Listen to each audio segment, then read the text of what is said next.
Hi, I'm Glenn Bell, and I'm a senior principal at Simpson, Gumpertz & Hager. I'm also the newly installed president of the Structural Engineering Institute of ASCE. With me here today is Rose McClure, who is a senior consulting engineer at Simpson, Gumpertz & Hager's Chicago office. And we're here today to talk about issues of interest of young professionals in structural engineering. Welcome, Rose. Thank you, Glenn.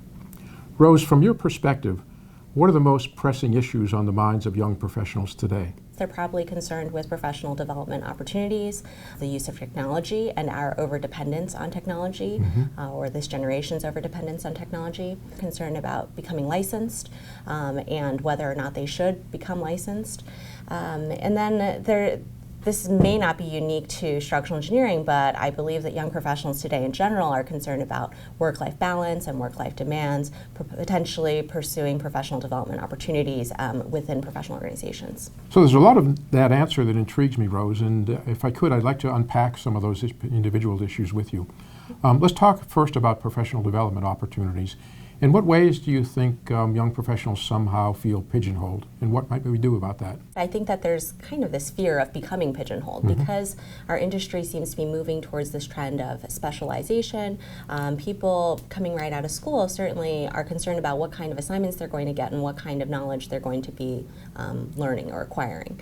The younger generation of structural engineers tends to value a breadth of experience more, and I think we see this a lot with engineers not knowing whether they want to go into a design firm, a traditional design firm, or perhaps going into construction or things in the broader AEC industry. Yeah. On the one hand, with specialization comes expertise and efficiency, and therefore value to the marketplace, and that's sort of the commercial driver to specialization, if you will. Absolutely, yeah. And employers understand that. There is some effort and expense to get people to move around a bit. The problem here is that the drive to more efficiency, in my view, is really a short-term view, which doesn't do the employer good or the young professional good in the long term. So we constantly have to be aware of the value of having more diverse experience while balancing with the practical applications of running a business while you're doing this. Yeah, absolutely.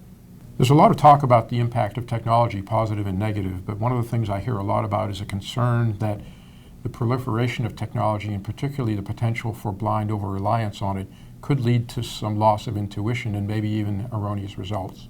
Is this an issue on the minds of young professionals also?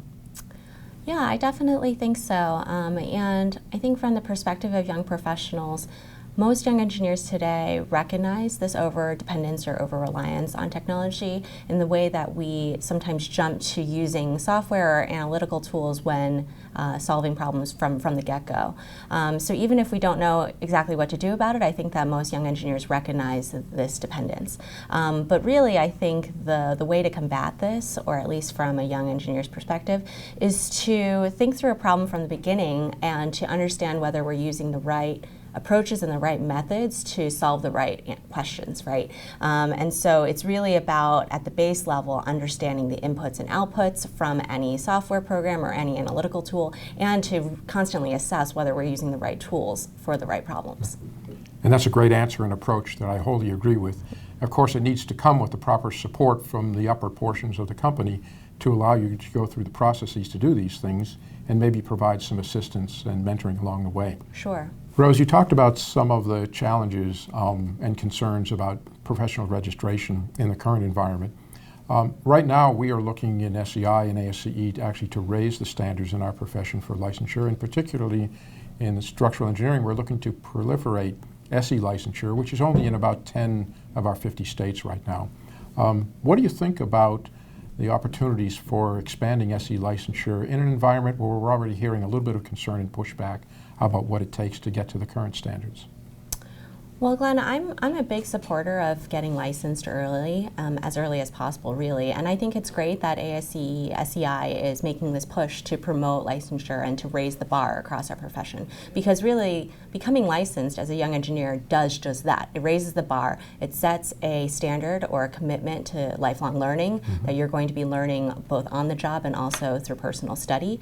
And so I'm a big supporter of licensure, and I think that it's important for organizations like SEI to pursue and promote that across the profession. the amount of work that went into that, though it was a lot, I think it really set me up well for a career. Again, just understanding that we need to educate ourselves and to continue our learning. It was a really great experience early on in my career. In my experience, actually, coming from Massachusetts, I was first registered as a PE not long after I started in practice. But it was only about 30 years later, actually, where the bug to get an SE hit me. Like you, I packed my suitcases full of books and went off to Chicago to take the Illinois SE exam. Yeah. And I'm very glad that I did it. Right. Yeah. You touched earlier on learning on the job.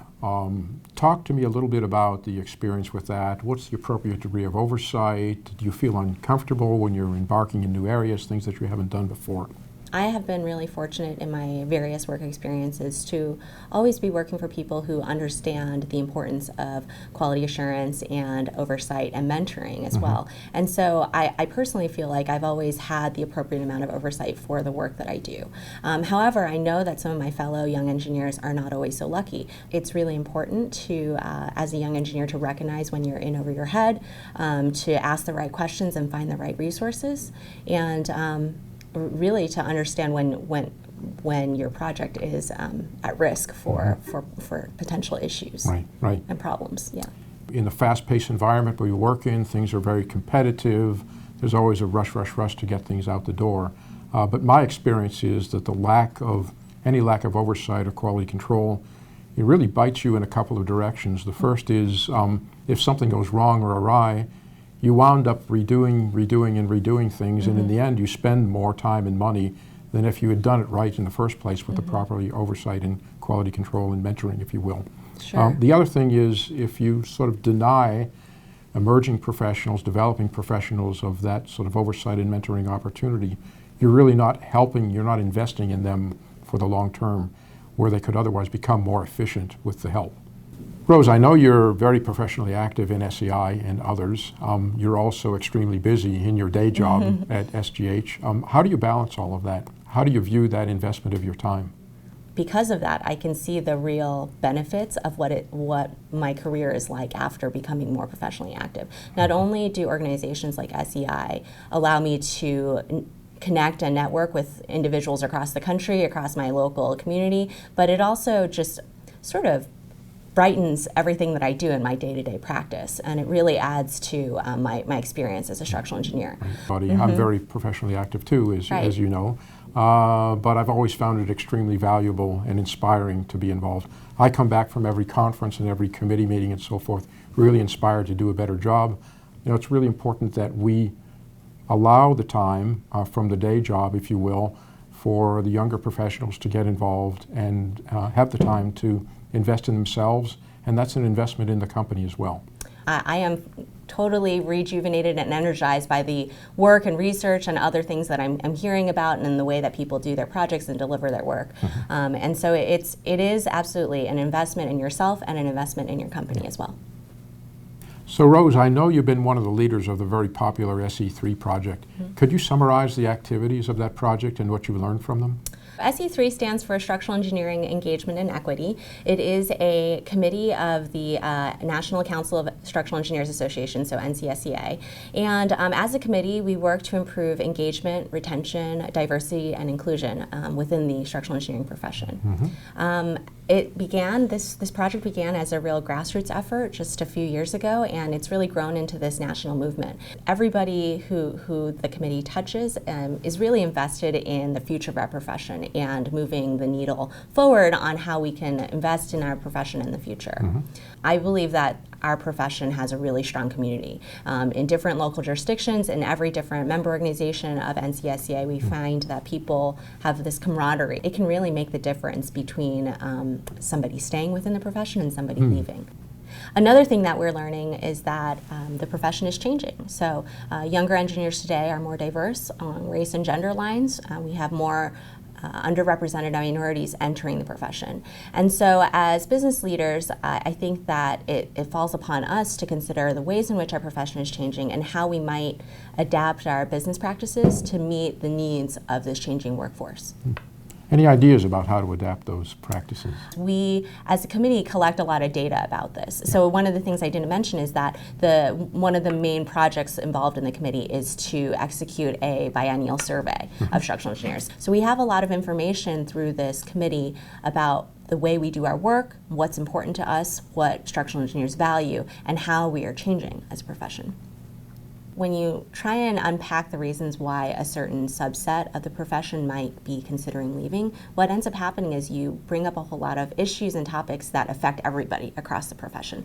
I think another thing that comes out a lot within this is accommodating flexibility, that the younger generation of engineers is really interested in working remotely or working reduced hours or schedules, flexible schedules. And that's also a really tough one to unpack because it requires people to be accountable to their coworkers and to their clients and to understand the implications of their flexibility. They really need to make sure that they're getting their work done in a timely manner and increase the communication on their project teams. Right. You're touching on some areas that can be sensitive. There might Certainly. be diversity of opinion, but what I see you doing very well is collecting facts instead of going on conjecture, and that's very powerful. Thank you. What kind of receptions are you getting from employers? What we're seeing from employers is this willingness to start the conversation, and that's the first most important step, right? To recognize if there's issues within our profession, to be willing to talk about them, and to be willing to hear out their employees on whether they feel there needs to be a change within their individual companies and their work environments. Understanding that the issues and topics that we talk about on the committee, though sensitive from time to time, are of real importance to the future of our profession and to promoting its long-term success. And so I see a future in which we move beyond collecting facts and data, where people are openly comfortable talking about the way that we do our work, the specific challenges that we experience as structural engineers, and how we might address those more head-on. How would you say SEI is approaching the positioning of young engineers as innovators or leaders within the organization? We started several years ago a scholarship program for students and young professionals to go to Structures Congress, because we wanted to get students and young professionals engaged at the earliest possible opportunity. It's been tremendously successful. Some of the early recipients of our scholarships in SEI, in Structures Congress, actually are emerging as leaders within the organization right now, so that's tremendous. So we've created positions for them. We've created support for funding to get more young professionals. Hearing feedback from the chairs of those committees who have had young professionals engaged, they've been tremendously enthusiastic about it. So we're continuing and expanding our support in that area as well. The collaborative arrangement we have between SEI and NCSEA, which you mentioned earlier, and CASE, the Coalition of American Structural Engineers, in working together to further engagement in young professionals. We're talking about that just a couple of weeks ago at a high-level summit, and they're engaged too, those other two organizations that we're collaborating with.